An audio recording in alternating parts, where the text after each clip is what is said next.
how, I mean, there's garlic scams and sugar scams, you know, if you look at see the television very well, very respected gentlemen writing. I mean, it's just out in the open, and we all know the truth. We know who's behind it, we all know it, but we have no evidence. So, what is your view on that, of getting them some justice, or tax people some justice? Really, we can't have double standards. We cannot have double standards. Whether they are powerful people or they have the links to the politicians, not only they made use of the links, exploited the links they had with the politicians. Really, we have to take them to task, and in the face of the public, we have to do the right thing and take them to task. But available rules and laws and acts and everything is enough to take action against them. Only thing, there should be political will, and the political leadership will have to take that responsibility. Sir, do you approve this structure of governance? President, Prime Minister, 225 parliamentarians plus 400 provincial councillors, 8,000 odd Pradeshya Sabha. How are you going to do with all these? The billions of money is spent for this cost of governance. I think we have got to go back to a new electorate system, and maybe with a mixed system of governance, mixed representation. Prime Minister is enough for this country, I think. With national policies, that is, I think, a must for this country.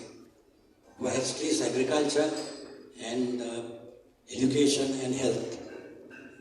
And I think if you calculate the cost of governance and the money that we have spent for all these presidential elections, this calculation will come to why we are bankrupt today.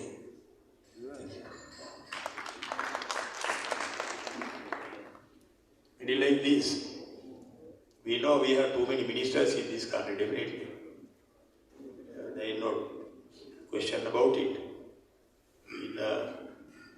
Compared with countries like China, India, Russia, massive countries, they have only 25 ministers or 15 ministers, 17 ministers like that, and when we can go up to 30, and if it is a joint government, we can go up to about, I think, 45 or something also. So definitely the number of ministers and all are in excess. We have to address that issue separately.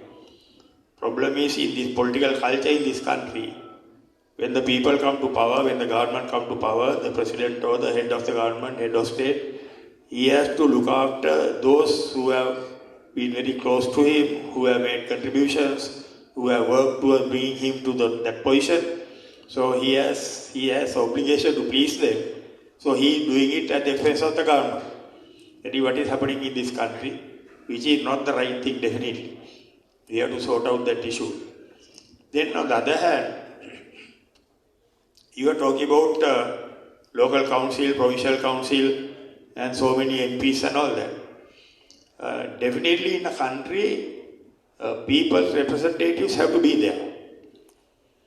Otherwise, if you bring a couple of lawyers, engineers, doctors and professors and all and try to appoint a government, that will never work.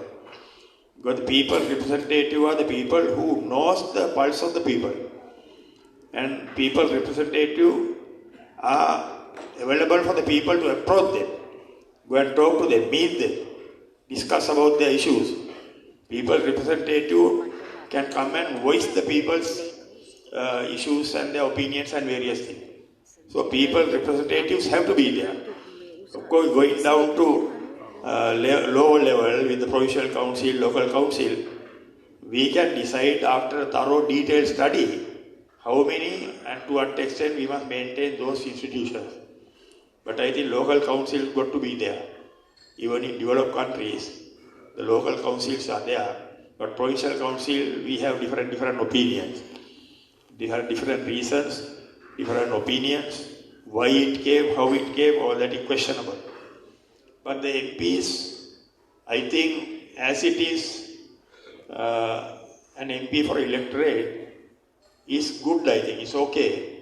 Because if you put about 3 3 or 4 MPs for whole of Gampaha district, I don't think they will be able to manage and go and find out even, go and meet the people, find out what's going on, be hot on various issues. So therefore the number of MPs here will be realistic. Then I am coming to the final main question you asked. Why a president, why not prime minister? In our country there is a corrupt political culture. So in the parliament, majority are corrupt. You have about 50% corrupt people in the parliament if you take local council, everywhere it's the same.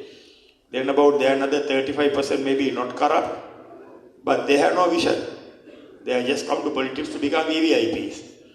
So they also have no vision for the country. Only very few, 15% maybe, people at different level, on the top, at the middle rung, at the lower level, who can at least expect them to have a vision. There are people like that.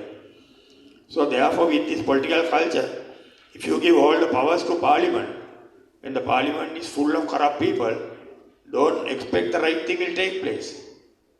Because the prime minister, for him to survive, he has to get hold of 113 people. He has to look for 113 heads. When he look for 113 heads, he can't be very choosy to say, I don't want the corrupt people, I only want the good people. Then he will never become prime minister in our country. So this is the main problem. Therefore, I personally believe we can only rectify this starting from the top. You can start correcting, putting it right from the local council and then go onwards. Start right from the top. Start from the ministers, then from the parliamentarian. To do that, you have to have some person sitting right on the top, like Lee Kuan Yew or Mahathir Mohamad, like the person in Rwanda, who will work some authority, with some authority, clean it up. After that only you can think of handing over the powers to parliament and do away with the president's appointment or something like that. Or someone like you. Maybe there may be many others, but people must be able to identify the correct people. Good evening, everyone. My name is Eranda. So, I would like to ask a small question on behalf of everyone in this room and also on behalf of everyone in this country. At the situation, at this moment, we all are going through a very big problem, which is electricity bill. Now we can see, as you mentioned in your speech, you were talking about the tourism, about how Maldives and other countries are increasing their things in order to promote their stuff, right? ලංකාවේ අපිට සියලුම සම්පත් තියෙන රටක්. අපි එහෙම තිබිලත් අපිට හැමදාම ඉලෙක්ට්‍රිසිටි බිල් එක කියන එක නැත්නම් විදුලි බිල හැමදාම වැඩි වෙනස. ඒ වගේම තමයි මේ විදුලි බිල වැඩි වෙන එක සහ විදුලි නිපදවන්න. In order to produce this electricity, there are so many solutions that the world has introduced. Solar power, windmills, everything. අපිට මේ තියෙන සම්පත්, මේ තියෙන resources use කරලා මොනවද අපිට කරන්න පුළුවන්. ඒ වගේම මම හිතනවා I think there are many hoteliers here as an entrepreneur and also businessman. I think they are having so much of struggles to do their businesses as well. මොකද මේ electricity bill එක නැත්නම් විදුලිය මේ වැඩි වෙන එක හරි අමාරුයි ව්‍යවසායකයන්ටත් ඒ වගේම රටේ ඉන්න සියලුම ජනතාවට. අනිත් ඒ තමයි මේ විදුලි බිල කියන එක අද වෙනකොට I කියන්නේ අවම බිල රුපියල් 6000ත් 7000ත් අතර වෙලා තියෙනවා. ඒතකොට සාමාන්‍ය කේන්දරයක් ගත්තොත් එම තරුණයෙක් හෝ තරුණියක් අවම පඩිය ගන්නෙත් රුපියල් 30000. අපි අවුරුදු 5කට කලින් ගත්තෙත් අවම පඩිය රුපියල් 25000යි දැන් ගන්නෙ 30000. රුපියල් 5000ක වෙනසක් ඇවිල්ලා තියෙනවා. ඒතකොට රුපියල් 7000ක් මාසෙට කැපෙනවා කියන්නේ ඒ මිනිස්සයාගේ අතින් ගෙදරට විදුලි බිල දානවා කියන්නේ ඒකට අමාරුයි. එතකොට කොහොමද සර් මේ renewable energy එක හෝ වේවා මේ විදුලියට හෝ වේවා අපිට දෙන්න පුළුවන් සැලසුම මොකද රටේ අනාගතය රටේ තරුණයන් වශයෙන් අපිට විසඳුමක් ඕනේ. මොකද අපි දකිනවා ගොඩක් මේ දවස් ටිකේ මොනවාද ව්‍යාපාරවල දකින දෙයක් තමයි 2048 වෙනකන් මේ ප්ලෑන්ස් හදනවා. කරුණාකරලා මහත්මයා ප්‍රශ්නය අහන්න මොකද? ප්‍රශ්නේ තමයි මොකද්ද විදුලිය හෝ වේවා යම් කිසි වේවා මේ රිසෝසස් යූස් කරලා ලංකාවේ විදුලියට නැත්තම් මේ ප්‍රශ්නේ ගෙන්න පුළුවන් විසඳුම. මොකද ඉන්දියාව වගේ රටවල් resolutions ඇවිල්ලා තිනවා. ඒ වගේම Maldives resolutions ඇවිල්ලා තිනවා. මොනවාද ඔබට දෙන්න පුළුවන් විස්තෘතිය? ඔබතුමාගේ ප්‍රශ්නේ මම හිතන්නේ වැදගත් දෙයක් කියුනේ විදුලි බිල වැඩි ඒක කොහොමද ගෙවන්නේ මිනිසුන්ට ආදායම අඩුයි කියන ඔව් ප්‍රශ්නේ තමයි ආවේ. එතකොට මම ඔය විදුලිය කියන සබ්ජෙක්ට් එක විදුලි බල මණ්ඩලයේ කෙනෙක් හැටියටවත් විදුලි බල ඇමති හැටියටවත් ස්ටඩි කරලා නැහැ. ඒතර ඩීටේල්ස් වලට ගිහිල්ලා. හැබැයි ඒගොල්ලෝ කියන්නේ ඒගොල්ලන්ට යන වියදම ඒක කවර් කරගන්න බිල වැඩි කරන්න ඕන කියන එකයි කියන්නේ. expenses වැඩි විදුලිය නිපදවන්න ඒක කවර් කරගන්න ජනතාවගෙන් අය කරන්න ඕන කියලා තමයි අය කරන්නේ. එතකොට නිපදවන්න expenses වැඩි කියන එක හරිද වැරදිද කියන එක මම දන්නේ නැහැ මොකද මම ගණන් හදලා බලපු නැති හින්දා. අපි හිතමු expenses වැඩි. ඒක හන්ද ඒක අය කරගන්න විදුලි බිල වැඩි කරනවා. එතකොට විදුලියට පමණක් නෙමෙයි මේ ප්‍රශ්නේ තියෙන්නේ. අනිත් දේවල් වලටත් තියෙනවා. දැන් තෙල් වර්ල්ඩ් බැංක් කොහේ හරි වර්ල්ඩ් මාකට් එකේ තෙල් බිල වැඩි වෙනකොට එතකොට තෙල් ගෙනෙල්ලා මෙහෙ පෙරලා අරවා මේ ඔක්කොම කරනකොට එක්ස්පෙන්සස් වැඩි හින්දා ඒ ගාන කවර් කරගන්න ආපහු ඒ වගේ බිල වැඩි කරනවා. එතකොට ඒකම දේ තමයි මේ හැමතැනම වෙන්නේ. මේකට සොලියුෂන් එක තමයි විදුලිය නිපදවන්න වෙන ක්‍රම තියෙනවද ලාභට විදුලිය නිපදවන්න ක්‍රම තියෙනවද කියන එක ඒක වෙනම ප්‍රශ්නයක්. ඒක ඉංජිනේර්ස්ලා එක්ස්පර්ට්ස්ලා ඩිසයිඩ් කරන්න ඕනේ. ඒගොල්ලෝ ප්‍රොෆෙෂනලි ඒක වෙනම ස්ටඩි කරන්න ඕනේ. අපි හිතමු මේ කියන කතාව ඇත්ත කියලා. නිපදවන්න යන වියදම් වැඩි. ඒක හන්ද තමයි අය කරගන්නේ කියලා. ඒ වියදම් වැඩි නම් ඒක අය කරගන්නකොට අපි රුපියල් 35000 පඩිය ගන්න ඔබතුමා කිව්වා ඒක දරා ගන්න බෑ කියලා. එහෙනම් මේකට සොලියුෂන් එක තියෙන්නේ විදුලි බල මණ්ඩලයේ මිනිස්සු එක්ක නෙමෙයි.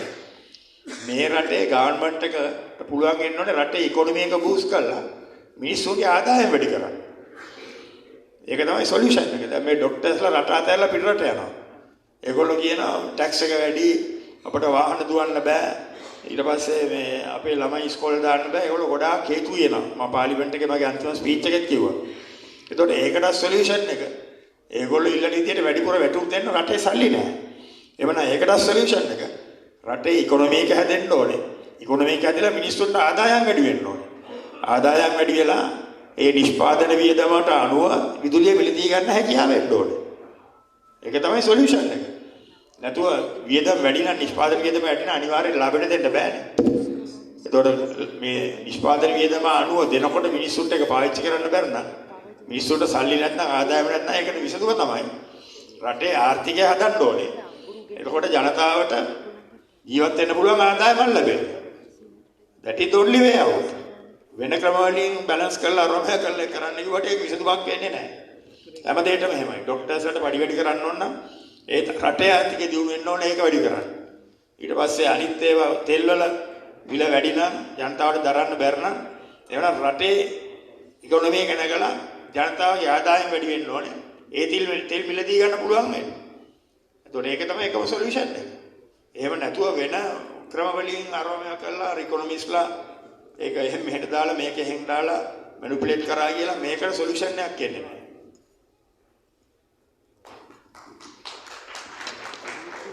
I am Lakshina Parmaratnan. The direct questions to you is, I think everybody is having this problem, the image of a politician. The Sri Lankan culture, I personally believe the image of a politician to be changed drastically. I am a member of a professional institute. We sign a code of conduct. In Sri Lankan political culture, politicians, they don't have any code of conduct. They do whatever they want. They don't actually have their feet on the ground. They are acting as they came from the heaven. So don't you think every politician should have a code of conduct, a legally binding code of conduct? Thank you. The problem is this. You can't bring an underworld man and make him MP and then ask him to follow a code of conduct. The people in this country must select the correct people to be the politicians. If you select all sort of people as politicians, they vote and say the thugs, the rogues, underworld people, all sort of people are there. Then after that you expect them to behave with a code of conduct. That will never happen. The people must select the correct people. The code of conduct and all that, there can't be a special code of conduct for a politician.